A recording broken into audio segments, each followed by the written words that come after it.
Hello everyone, एक बार फिर से आप सभी का स्वागत है मेरे यूट्यूब चैनल इंग्लिश विद विकास झा में। आज के सेशन में हम रिमूव टू से जुड़े हुए 10 महत्वपूर्ण एमसीक्यूज की चर्चा करेंगे और ये सारे के सारे एमसीक्यूज जो है ना आपके एसएससी द्वारा कंडक्ट किए गए एग्जाम्स में पूछे जा चुके हैं, चाहे सीजीएल हो, सीएचएसएल हो, एमटीएस हो या फिर कोई और एग्जामिनेशन हो। क्लियर है? चलिए, आज के सेशन में हम इनके कॉन्सेप्ट को भी क्लियर करेंगे और देखेंगे कि किस तरह से हमें एग्जाम में अप्रोच करना चाहिए। चलिए, आज के सेशन का फर्स्ट क्वेश्चन हमारा कहता है he is too weak to walk. अब देखेंगे यहाँ पे टू जो होता है ना, ये हमारा एक एडवर्ब है। इसका मतलब होता है मोर देन इनफ, मतलब जितने की आवश्यकता है उससे कहीं ज्यादा। और एक चीज, ये हमारा निगेटिव मीनिंग को कन्वे करता है, अर्थात यू कहे tone of the word is negative. Clear है?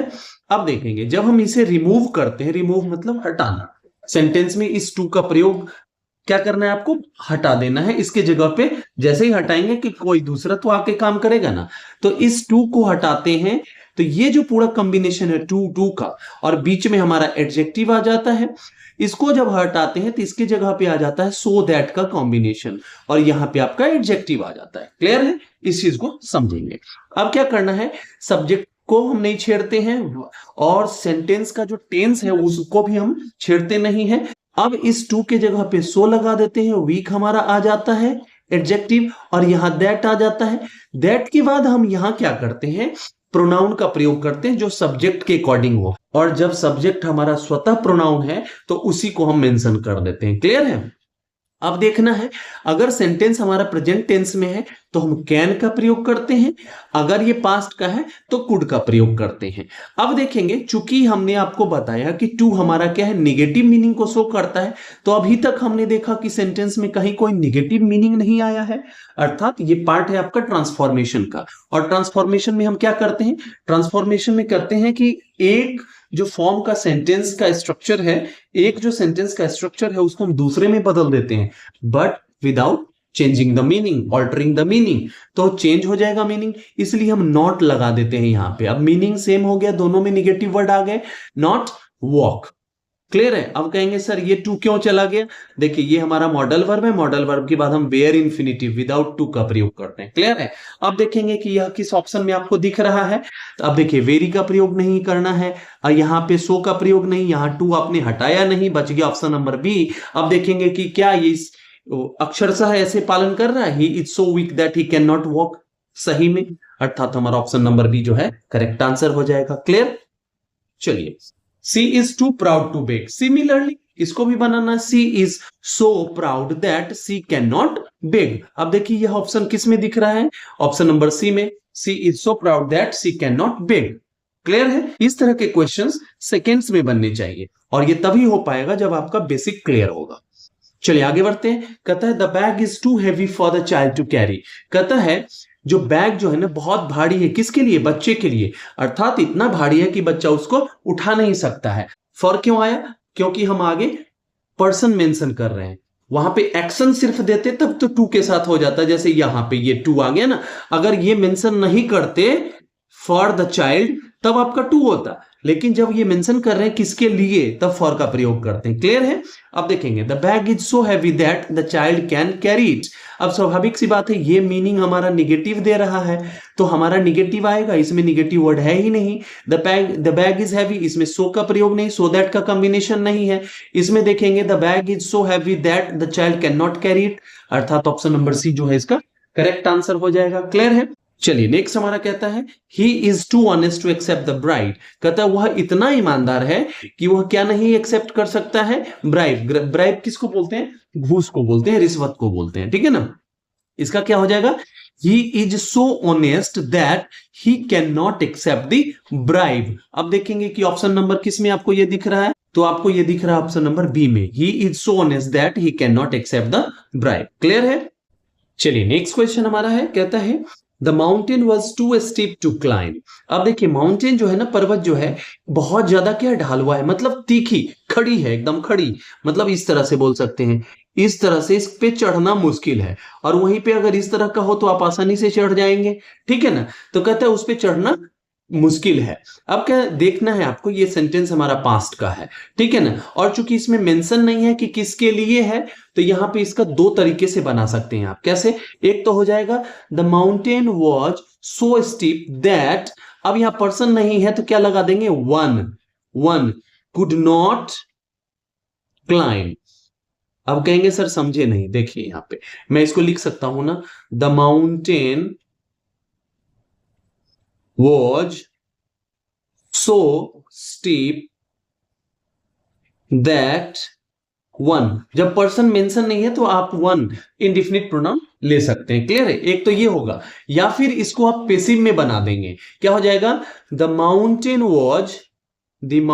वॉज सो स्टीप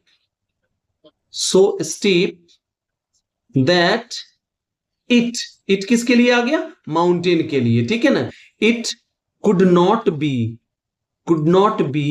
क्लाइंब्ड, ठीक है ना, ये हो जाएगा आपका। इसको पेसिव में रख देंगे। कहेंगे कि पेसिव क्यों, क्योंकि देखिए इट का प्रयोग किया हमने माउंटेन के लिए, और माउंटेन पर चढ़ा जाना है, माउंटेन नहीं चढ़ेगा, तो अर्थात एक्शन माउंटेन पे होगा। तो जब हम इसके लिए प्रोनाउन इट का प्रयोग कर रहे हैं, और ये डूअर नहीं रिसीवर ऑफ द एक्शन है, और जब रिसीवर ऑफ द एक्शन जो है सेंटेंस में सब्जेक्ट का काम करेगा, तो सेंटेंस क्या बनेगा, पेसिव का बनेगा।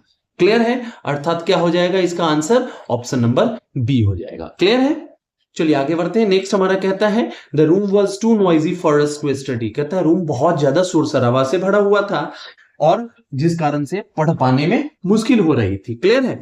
तो यहां पे क्या हो जाएगा, the room was so noisy that. अब देखिए यहां पे सबसे पहली बात है, यहां पे ऑप्शन को छांट लीजिए ना, यहां खत्म हो गया, ये भी आपका खत्म हो गया। क्या हो जाएगा, the room was so noisy that we could not study. अब देखिए अस जो है ना, ये प्रीपोजिशन फॉर के बाद आया ऑब्जेक्टिव केस का, ये आपका सब्जेक्ट बन गया, और चूंकि ये हमारा जो टेंस है इसका पास्ट का है, इसलिए हमने कुड का प्रयोग किया। टू हमारा निगेटिव वर्ड होता है, जिस कारण से हमने नॉट का प्रयोग किया। क्लियर है? ऐसे बनाना है आपको। और इस तरह के क्वेश्चन तो ये जीडी में है, एसएससी जीडी का पूछा गया क्वेश्चन है, बहुत ही इजी क्वेश्चन है ये, तो इतना हमें कॉन्सेप्ट पे भी नहीं जाना है, सीधे एलिमिनेट कर लेंगे आप सो दैट के कॉम्बिनेशन को देखते हुए ही। आप देखेंगे कि किसी में था ही नहीं सो दैट का कॉम्बिनेशन, सिर्फ ऑप्शन नंबर सी में था। क्लियर है? चलिए आगे बढ़ते हैं। नेक्स्ट हमारा कहता है it is too late to start the meeting now. कहता बहुत देर हो चुकी है मीटिंग को स्टार्ट करने। क्लियर है? फिर वही देखेंगे इट इज सो, देखिए ऑप्शन छांट लीजिए, ऑप्शन तो दो छट गए से। अब देखिए यहां पे इज है, प्रेजेंट में है, और ये दोनों भी प्रेजेंट में है। It is so late that we can start, देखिए यहां पे फिर मैं बता चुका हूं ना आपको, ये निगेटिव वर्ड होता है, निगेटिव वर्ड तो आना चाहिए, नॉट तो लगेगा, अर्थात ये खत्म हो गया, ऑप्शन नंबर सी हो जाएगा। It is so late that we can not start the meeting now. Clear है? चलिए आगे बढ़ते हैं। नेक्स्ट हमारा कहता है he is too impatient to be a good teacher. कहता है कि अच्छे शिक्षक बनने के लिए आपको क्या होना चाहिए, पेशेंट होना चाहिए, धैर्यवान होना चाहिए। और चूंकि वो बहुत ज्यादा इम्पेशेंट है, अधैर्य हो जाता है, अर्थात वह एक अच्छा शिक्षक नहीं बन सकता है। क्लियर है? इसका क्या हो जाएगा, he is so impatient that he can not be a good teacher, अर्थात ऑप्शन नंबर ए जो है इसका करेक्ट आंसर हो जाएगा। क्लियर? देखिए यहां पे सो दैट का कॉम्बिनेशन नहीं है, यहां भी नहीं है, यहां भी नहीं है। इजी क्वेश्चन है ये, सीजीएल का है, 2018 का पूछा गया क्वेश्चन है, ठीक है ना। चलिए this dress is too expensive for me to buy. कहता है यह ड्रेस जो है ना मेरे लिए बहुत ही महंगी है, मेरे लिए, मेरे आउट ऑफ रीच है, बोल सकते हैं इसको, ठीक है ना। ये एसएससी सीएचएसएल 2017 का क्वेश्चन है। कहता है दिस ड्रेस इज वेरी, कहां आ जाएगा भैया, सो दैट का कॉम्बिनेशन होना चाहिए, इसमें टू हटाना है, आपने हटाया ही नहीं है, ठीक है ना। अब देखेंगे, अब देखिए यहां एक्सपेंसिव बोला गया और यहां आपने चीप दे दिया। You can not alter the meaning, आप मीनिंग को चेंज नहीं कर सकते। क्या हो जाएगा, this dress is so expensive that I can not buy it for me. For me इसका सब्जेक्टिव केस आ गया आई। क्लियर है? अर्थात ऑप्शन नंबर बी आपका सही आंसर हो जाएगा। चलिए next and the last of the session is, कहता है the man was too frighten to speak. कहता है आदमी जो था बहुत ज्यादा भयभीत था, डरा हुआ था, इस कारण से वो कुछ बोल नहीं पा रहा था। ठीक है, अब देखेंगे वॉज का प्रयोग है, पास्ट में आएगा, हमारा सब पास में है। अब देखिए यहाँ पे सो दैट का कॉम्बिनेशन नहीं दिख रहा है आपको, ठीक है ना, अर्थात ऑप्शन नंबर ए होना चाहिए। लेट मी चेक, एक बार चेक भी कर लेते हैं, क्या हो जाएगा, the man was so frightened that. अब मैन क्या है, हमारा थर्ड पर्सन सिंगुलर नंबर है, इसके लिए ही का प्रयोग हो जाएगा। यहां दिख रहा है आपको, ये पास्ट में हमारा सेंटेंस, तो कुड आ गया हमारा, इसके लिए निगेटिव वर्ड नॉट का भी प्रयोग हो गया, अर्थात ऑप्शन नंबर ए जो है करेक्ट आंसर हो जाएगा।